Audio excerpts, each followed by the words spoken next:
But in some cases, we've actually sort of been commissioned with a specific public purpose.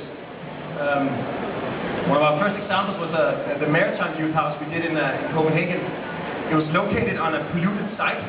A third of the building budget was reserved for digging up the topsoil, putting it into a landfill that you could see from the site, and then paying a big deposit tax to the state. And we thought, like, instead of just like shuffling the problem around, we looked at the nature of the pollution, and essentially this sort of it was a former industrial site.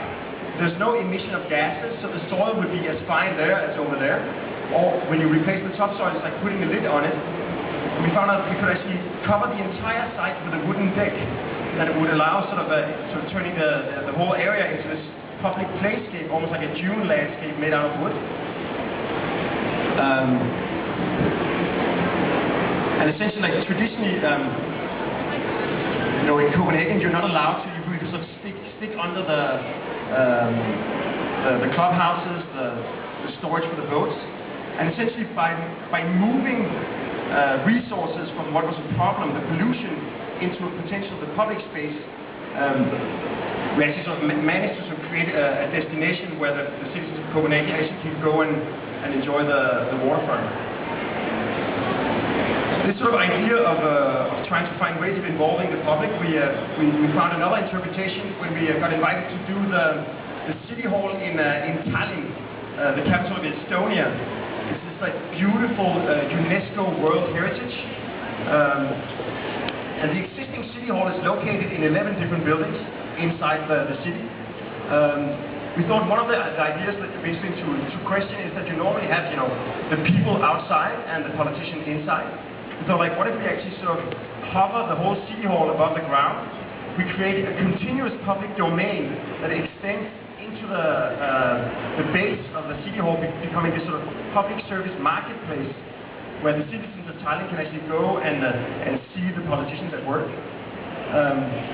We call the project the public village, because we designed an individual building from each of the 11 departments, but we make them overlap so they create a continuous public institution.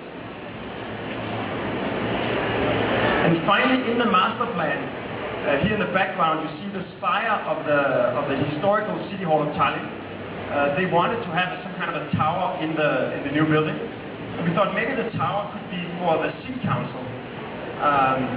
So we imagined this incredibly generous space where the sloping roof is a giant mirror. So when the politicians have to make difficult decisions, all they have to do is sort of look up, and they get this sort of perfect periscope overview of the city that they're messing with. As a side effect, when the angry citizens gather to demonstrate, they get this sort of perfect bird's eye view of the city council. They can see if the council members are sleeping or absent, doing dirty deals, playing Angry Birds on their iPhones. So we call this the democratic periscope that combines political overview with public insight. And to our luck, the city council actually liked the idea, so we're breaking ground in the spring. So you can say, like, when you're doing a city hall, it's also very much, you know, of course there's the functionality of the building, but there's also what kind of identity does the city hall project about, you know, a post-Soviet country becoming like a very open and transparent democracy. Another project that's like small in scale, but where the public significance is quite big, was we did a competition to design the National Art Museum of Greenland. You might know that Greenland is part of the Royal Danish Kingdom, sort of almost a bit like Canada as part of the Commonwealth. And just like Canada, they are acquiring independence. The first thing that they're going to do as an independent country is that they're going to build an art museum for contemporary Greenlandic art. It's going to be at the heart of Nuuk, the capital of Greenland. And you see, Greenland has this amazing landscape, like these big Arctic rocks. And if you look at this image, we propose to make the art museum as a perfect circle, because like all vernacular Arctic typologies are circular. So in a cold climate, the idea of a minimum circumference with a maximum interior contained volume makes good sense. But if you look here at this image in the background, these sticks are social housing built by the Danish, where they moved the fishermen and put them into these sort of functional international style apartments. So basically this perfect circle, it sort of sits on the site, but it sort of melts and follows the topography, receiving a perfect imprint of the Greenlandic landscape, which also makes the interior courtyard suddenly open up and sort of overlook the fjord. In the background, you see the sort of the socialist housing from the Danish overrule that sort of completely ignores the site specifics. And sort of following this melted geometry, the building sort of opens up and invites people to enter into the sort of the heart of the circle. We have a series of galleries for art, a big sculpture courtyard in the middle. But the most sort of important part of the project is that once you enter into the sort of the eye of the storm, the melted geometry frames a view of the Greenlandic landscape. You have a small fragment of the Greenlandic flora in the courtyard. You have Greenlandic sculptures and you have Greenlandic artworks. But all of the Danishness, all of the Danish heritage is completely edited out. So it's this sort of oasis of independence in the middle of a city dominated by the Danes. Paradoxically, a Danish architect is now going to be designing the Greenlandic Art Museum. But in one case, we actually tried to surrender complete authority to public participation, even surrendering the act of design. This photo was taken from the streets outside our office. You might remember that some years ago Denmark had a cartoon crisis.